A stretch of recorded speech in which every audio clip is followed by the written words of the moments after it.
The General Assembly will hear a statement by the Prime Minister of the State of Israel, Mr. Benjamin Netanyahu. May I request protocol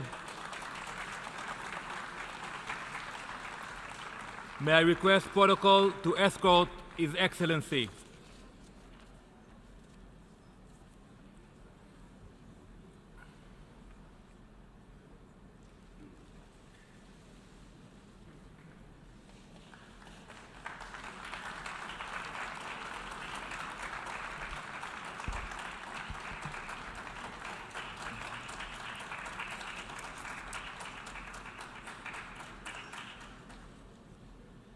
Mr. President, ladies and gentlemen, we're in the midst of a great revolution, a revolution in Israel's standing among the nations. This is happening because so many countries around the world have finally woken up to what Israel can do for them. Those countries now recognize what brilliant investors like Warren Buffett and great companies like Google and Intel, what they've recognized and known for years, that Israel is the innovation nation, the place for cutting-edge technology in agriculture, in water, in cybersecurity, in medicine, in autonomous vehicles, you name it, we've got it. Those countries now also recognize Israel's exceptional capabilities in fighting terrorism. In recent years, Israel has provided intelligence that has prevented dozens of major terrorist attacks around the world. We have saved countless lives. Now, you may not know this, but your governments do. And they are working closely together with Israel to keep your country safe and your citizens safe. I stood here last year on this podium, and I spoke about this profound change in Israel's standing around the world. And just look at what has happened since, in 1 year. Hundreds of presidents, prime ministers, foreign ministers, and other leaders have visited Israel, many for the first time. Of these many visits, 2 were truly historic. In May, President Trump became the first American president to include Israel in his first visit abroad.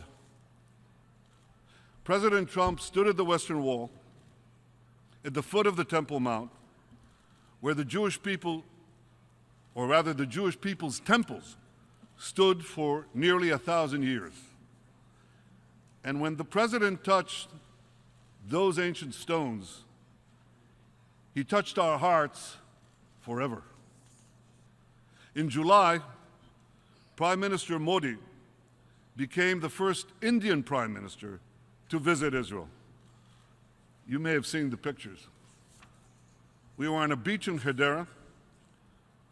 We rode together in a Jeep outfitted with a portable desalination device that some thriving Israeli entrepreneur invented.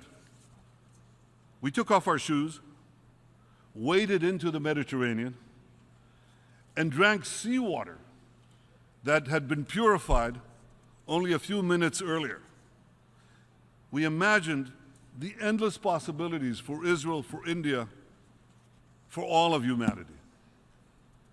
In the past year, Israel has hosted so many world leaders, and I had the honor of representing my country on 6 different continents. 1 year, 6 continents. I went to Africa, where I saw Israeli innovators increasing crop yields, turning air into water, fighting AIDS. I went to Asia, where we deepened our relations with China and with Singapore, and expanded our cooperation with our Muslim friends in Azerbaijan and Kazakhstan. I went to Europe, where in London and Paris, Saloniki and Budapest, we enhanced our security and economic ties. I went to Australia, becoming the first Israeli Prime Minister to visit our great allies down under. And just last week, I went to South America, visiting Argentina and Colombia. And then I went on to Mexico, becoming, if you can believe it, the first Israeli Prime Minister ever to visit Latin America. After 70 years, the world is embracing Israel, and Israel is embracing the world. 1 year,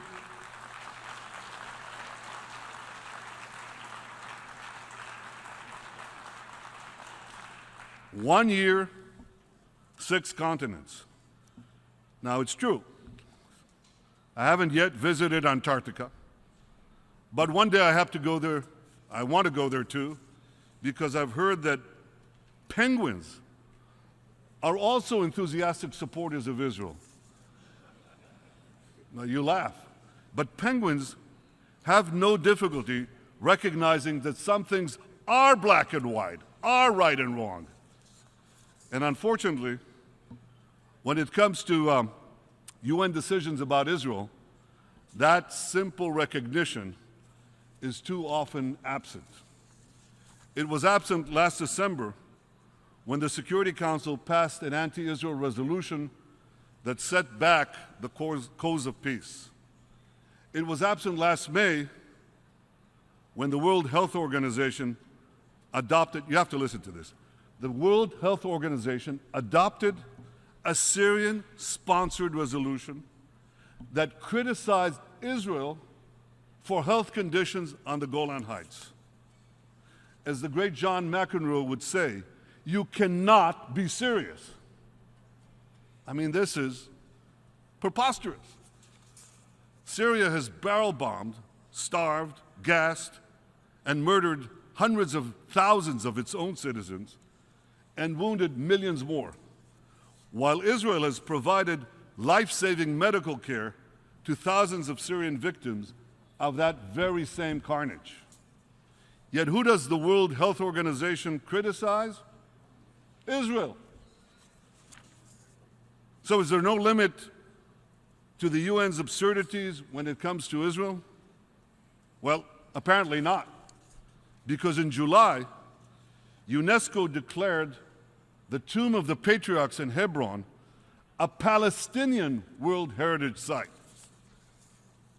That's worse than fake news. That's fake history. Mind you, it's true that Abraham, the father of both Ishmael and Isaac, is buried there.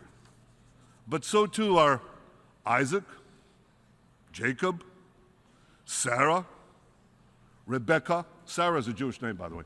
Sarah, Rebecca, and Leah, who just happen to be patriarchs and matriarchs of the Jewish people.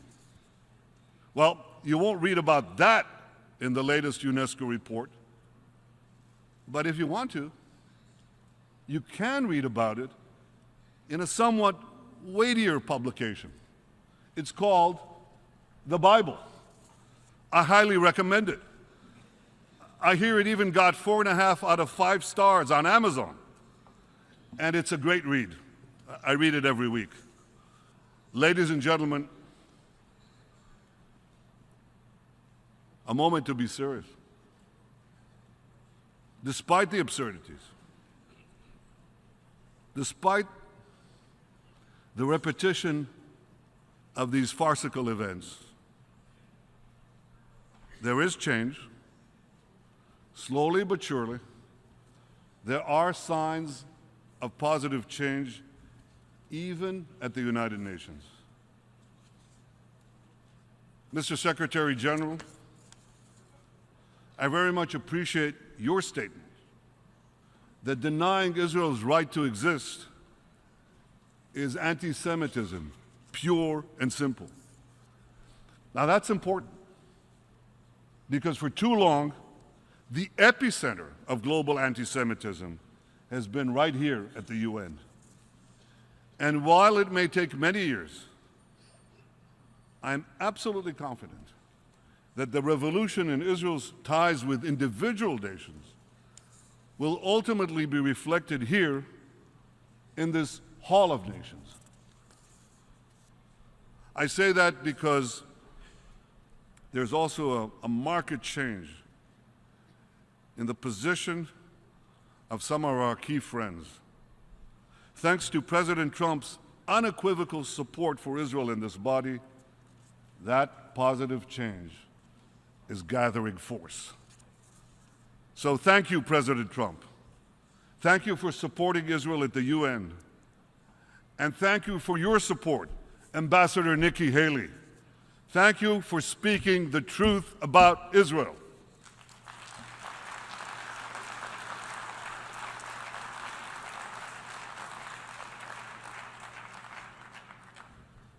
But ladies and gentlemen, here at the UN, we must also speak the truth about Iran, as President Trump did so powerfully this morning. Now, you know, I've been ambassador to the UN, and I'm a long-serving Israeli Prime Minister, so I've listened to countless speeches in this hall. But I can say this: none were bolder, none were more courageous and forthright than the one delivered by President Trump today. President Trump rightly called the nuclear deal with Iran, he called it an embarrassment. Well, I couldn't agree with him more. And here's why. Iran vows to destroy my country every day, including by its chief of staff the other day.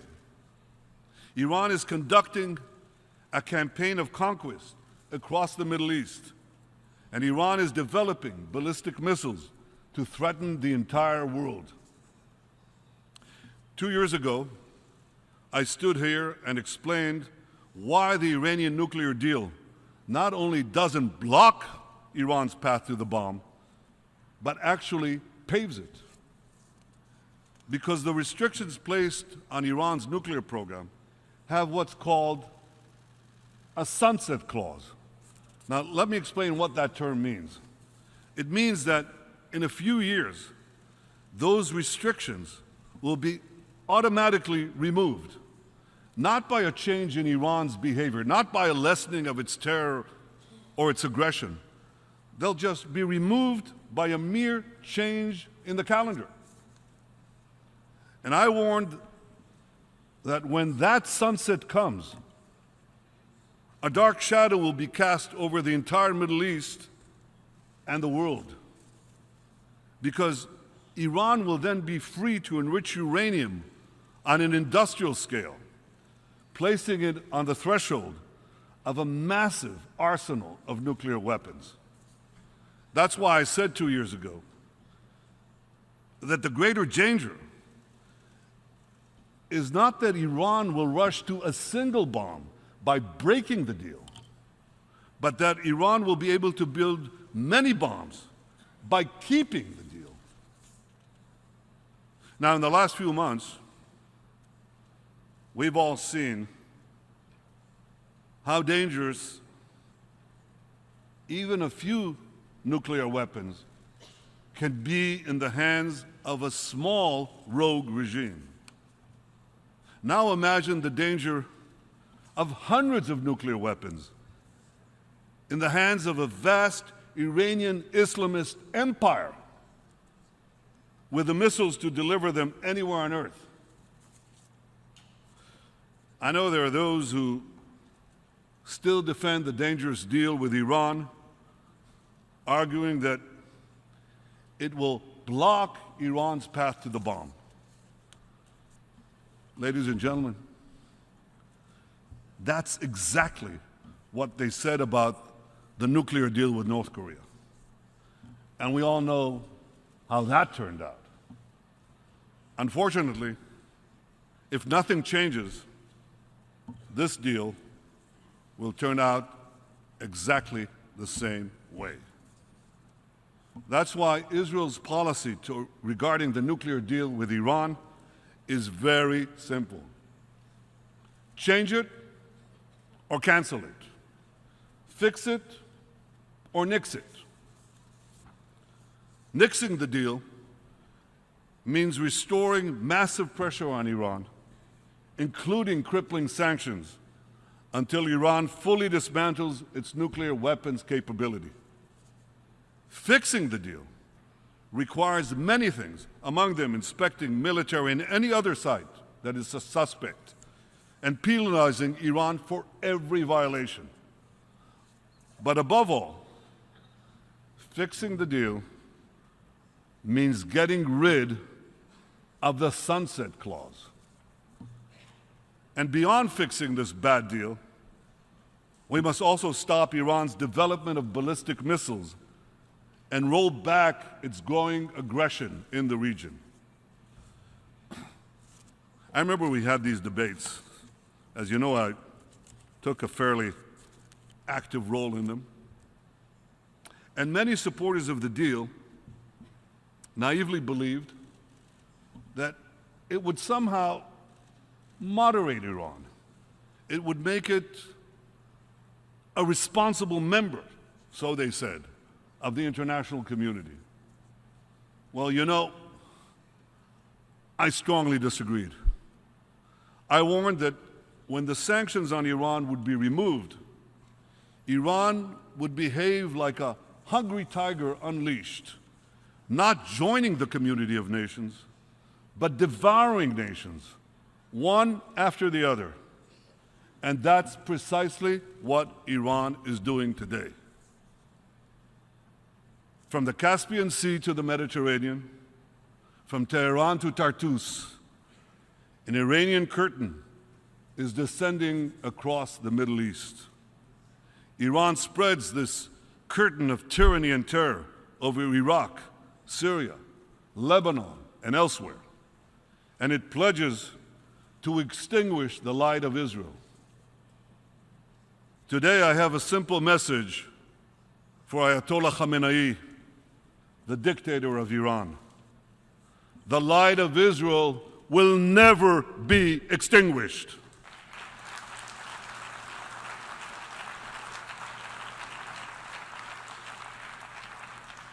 Netzach Israel lo yeshaker.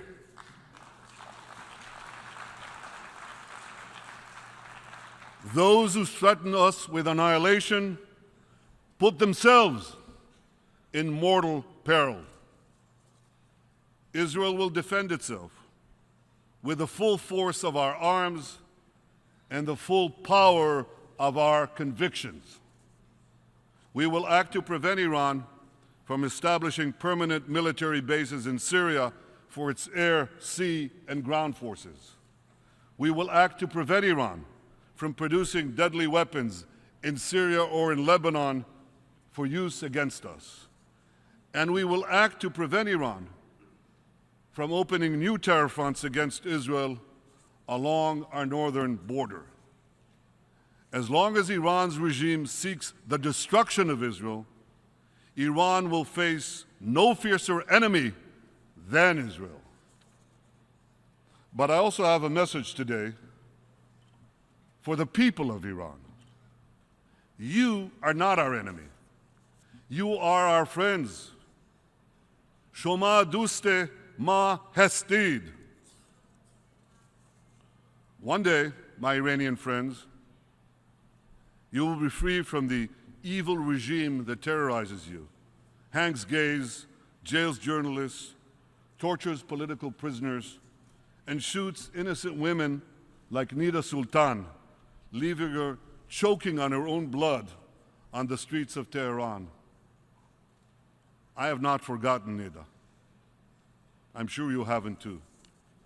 And so, the people of Iran, when your day of liberation finally comes, the friendship between our two ancient peoples will surely flourish once again. Ladies and gentlemen, Israel knows that in confronting the Iranian regime, we are not alone. We stand shoulder to shoulder with those in the Arab world who share our hopes for a brighter future.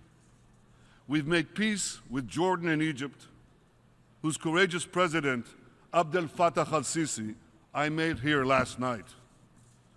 I appreciate President al-Sisi's support for peace, and I hope to work closely with him and other regions and other leaders in the region to advance peace. Israel is committed to achieving peace with all our Arab neighbors, including the Palestinians. Yesterday, President Trump and I discussed all of this, at great length. I appreciate President Trump's leadership, his commitment to stand by Israel's side, his commitment to advance a peaceful future for all. Together we can seize the opportunities for peace, and together we can confront the great dangers of Iran. The remarkable alliance between the United States and Israel has never been stronger, never been deeper. And Israel is deeply grateful for the support of the Trump administration, the American Congress, and the American people. Ladies and gentlemen, in this year of historic visits and historic anniversaries, Israel has so much to be grateful for. 120 years ago, Theodor Herzl convened the first Zionist Congress to transform our tragic past into a brilliant future by establishing the Jewish state. 100 years ago, the Balfour Declaration advanced Herzl's vision by recognizing the right of the Jewish people to a national home in our ancestral homeland. 70 years ago, the United Nations further advanced that vision by adopting a resolution supporting the establishment of a Jewish state. And 50 years ago, we reunited our eternal capital, Jerusalem, achieving a miraculous victory against those who sought to destroy our state. Theodor Herzl was our modern Moses, and his dream has come true. We've returned to the Promised Land, revived our language, ingathered our exiles, and built a modern, thriving democracy. Tomorrow evening, Jews around the world will celebrate Rosh Hashanah, the beginning of our new year. It's a time of reflection, and we look back with wonder at the miraculous rebirth of our nation. And we look ahead with pride to the remarkable contributions Israel will continue to make to all nations. You look around you, and you will see these contributions every day. In the food you eat, the water you drink, the medicines you take, the cars you drive, the cell phones you use, and in so many other ways that are transforming our world. You see it in the smile of an African mother in a remote village who, thanks to an Israeli innovation, no longer must walk 8 hours a day to bring water to her children. You see it in the eyes of an Arab child who was flown to Israel to undergo a life-saving heart operation. And you see it in the faces of the people in earthquake-stricken Haiti and Nepal who were rescued from the rubble and given new life by Israeli doctors. As the prophet Isaiah said, "Unetaticha or lagoyim liot yeshuati ad ktseh haaretz." I have made you a light unto the nations, bringing salvation to the ends of the earth. Today, 2,700 years after Isaiah spoke those prophetic words, Israel is becoming a rising power among the nations. And at long last, its light is shining across the continents, bringing hope and salvation to the ends of the earth. Happy New Year, Shana Tova from Israel. Thank you.